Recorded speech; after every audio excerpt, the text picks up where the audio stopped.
તો સંત નો વત સંસારમાં ઝીલી જાત બરમાન, આ જ્ઞાન કરી લહેરમાં સંત ઠારે ઠામો ઠામ. આ સંતો મહાપુરુષો આ જીવોને તારવાનું કાર્ય કરી રહ્યા છે અને આ મહાપુરુષના મુખમાંથી જ્ઞાન ગંગાની ધારા વહે છે. એનેથી નદા મન સુધરે એવું છે. નકા મનના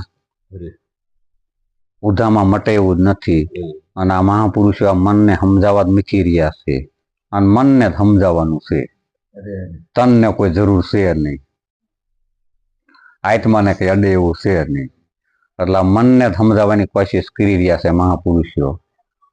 એમાં આ 4 પ્રકારની ગંગા સંતો મહાપુરુષો આ 4 પ્રકારની ગંગાની આપણને વાત કરે છે.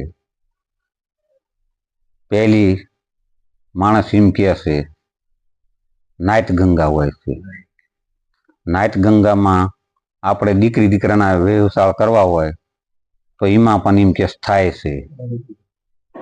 બીજી મહાપુરુષો આપણને હરિદ્વાર ગંગા કાશી ગંગા કહેવાય, એને કે ગંગાજી કહેવાય છે. એનેથી એમ કહે છે કે આ તનનો મેલ નાવાથી જાય છે. તો મન અહીંયાથી ઉજળું નથી થતા. નકર તો ઘણા હરિદ્વારે જાય છે અને કાશી નાય છે, પણ તોય ઘરે આવ્યા તો એવા ને એવા હોય છે. એટલે એમાં મહાપુરુષે કીધું.